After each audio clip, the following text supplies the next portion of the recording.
Law പോയിന്റിന്റെ ഏറ്റവും പുതിയ എപ്പിസോഡിലേക്ക് എല്ലാ പ്രിയപ്പെട്ടവർക്കും സ്വാഗതം. 2025 ഏറ്റവും ആദ്യത്തെ എപ്പിസോഡാണ്. ഈ എപ്പിസോഡിൽ കൂടെ നമ്മൾ ഡിസ്കസ് ചെയ്യാൻ പോകുന്നത് ഇന്ത്യയിൽ ഏതെങ്കിലും കേസുകളിൽപ്പെട്ട് അറസ്റ്റിലാക്കപ്പെടുന്ന വ്യക്തികൾക്കുള്ള അവകാശങ്ങളെ കുറിച്ചാണ്.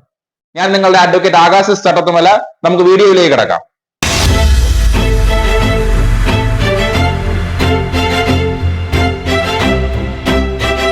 ഇന്ത്യയിൽ ഏതെങ്കിലും കേസുകളിൽപ്പെട്ട് അറസ്റ്റിലാക്കപ്പെടുന്ന വ്യക്തികൾക്ക് ചില അവകാശങ്ങളുണ്ട്. DK Basu versus state of west Bengal എന്ന കേസിൽ സുപ്രീം കോടതിയുടെ ചില നിബന്ധനകളാണ് ഇത്തരം വ്യക്തികളുടെ അവകാശങ്ങളായി ഇപ്പോൾ പാലിച്ചു പോകുന്നത്. ഒരു വ്യക്തിയെ അറസ്റ്റ് ചെയ്യുകയോ അവരെ ചോദ്യം ചെയ്യുകയോ ചെയ്യുന്ന പോലീസ് ഉദ്യോഗസ്ഥരെ വ്യക്തമായും കൃത്യമായും തിരിച്ചറിയാൻ പറ്റുന്ന രീതിക്കുള്ള യൂണിഫോമും നെയിം കാർഡുകളും അവർ ധരിച്ചിരിക്കണം. ഇങ്ങനെ അറസ്റ്റ് ചെയ്യപ്പെടുന്ന വ്യക്തിക്ക് ഇദ്ദേഹത്തിന്റെ സുഹൃത്തിനെയോ ബന്ധുക്കളെയോ ബന്ധപ്പെടാനുള്ള സംവിധാനവും ഈ പോലീസ് ഉദ്യോഗസ്ഥർ ഒരുക്കി കൊടുക്കണം. ഇങ്ങനെ അറസ്റ്റ് ചെയ്യപ്പെടുമ്പോൾ ഒരു അറസ്റ്റ് മെമ്മോ ഈ പോലീസ് ഉദ്യോഗസ്ഥൻ തയ്യാറാക്കുകയും കുറഞ്ഞത് ഒരു സാക്ഷിയെങ്കിലും ഈ മെമ്മോയിൽ ഒപ്പിടിക്കുകയും വേണം. ഇങ്ങനെ ഈ അറസ്റ്റിലാക്കപ്പെട്ട വ്യക്തി ബന്ധപ്പെടാൻ ഉദ്ദേശിക്കുന്ന സുഹൃത്തോ ബന്ധുവോ ഈ ജില്ലയ്ക്ക് പുറത്തോ ബന്ധപ്പെടാൻ പറ്റാത്ത അവസ്ഥയിലോ ആണെങ്കിൽ ആ ജില്ലയിലെ നിയമസഹായ സംഘടന വഴിയോ അല്ലെങ്കിൽ ബന്ധപ്പെട്ട പോലീസ് സ്റ്റേഷൻ വഴിയോ അറസ്റ്റിലാക്കപ്പെട്ട 12 മണിക്കൂറിനകം ഒരു ടെലിഗ്രാം വഴിയെങ്കിലും ഈ സംഭവം അവരെ അറിയിച്ചിരിക്കണം. അതുപോലെ ചോദ്യം ചെയ്യപ്പെടുന്ന സമയത്ത് ഇദ്ദേഹത്തിന്റെ അഭിഭാഷകനോട് സംസാരിക്കാനുള്ള അവസരവും ഈ അറസ്റ്റിലാക്കപ്പെട്ട വ്യക്തിക്ക് പോലീസ് ഉദ്യോഗസ്ഥർ ഒരുക്കി നൽകണം.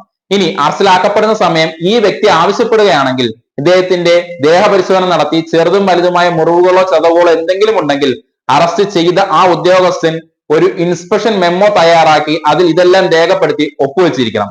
അതോടൊപ്പം തന്നെ ഇതിന്റെ ഒരു കോപ്പി ഈ അറസ്റ്റിലാക്കപ്പെട്ട വ്യക്തി കൈമാറേണ്ടതുമാണ്. അതുപോലെ തന്നെ ഈ വ്യക്തിയെ ഏത് പോലീസ് സ്റ്റേഷനിലാണോ അറസ്റ്റ് ചെയ്ത് വെച്ചിരിക്കുന്നത് അവിടുത്തെ ഡയറിയിൽ ഇദ്ദേഹത്തെ കുറിച്ചുള്ള വിവരങ്ങൾ, ഇദ്ദേഹം ബന്ധപ്പെട്ട ബന്ധുവിന്റെ അല്ലെങ്കിൽ സുഹൃത്തിന്റെ വിവരങ്ങൾ, ഇദ്ദേഹത്തെ അറസ്റ്റിൽ സൂക്ഷിച്ചിരിക്കുന്ന ഏതൊക്കെ ഓഫീസേഴ്സ് ആണോ അവരുടെ പേരും വിവരവും രേഖപ്പെടുത്തിയിരിക്കണം. കൂടാതെ അറസ്റ്റ് ചെയ്യപ്പെട്ട് 48 മണിക്കൂറിനകം ഇദ്ദേഹത്തെ വൈദ്യപരിശോധനയ്ക്ക് വിധേയമാക്കേണ്ടതും ഈ അറസ്റ്റിന്റെ വിവരം ജില്ലാ കൺട്രോൾ റൂമിൽ വിളിച്ചറിയിക്കേണ്ടതും അവിടുത്തെ നോട്ടീസ് ബോർഡിൽ അറസ്റ്റിനെ കുറിച്ചുള്ള വിശദ വിവരം ഒരു നോട്ടീസായി പതിപ്പിക്കേണ്ടതുമാണ്.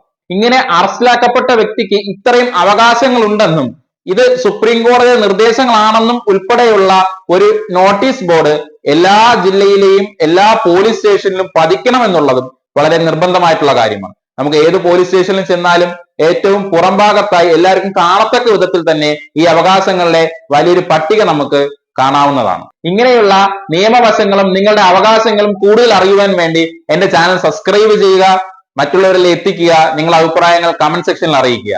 അടുത്ത വീഡിയോയിലേക്ക് കാണും വരേക്കും ഗുഡ് ബൈ.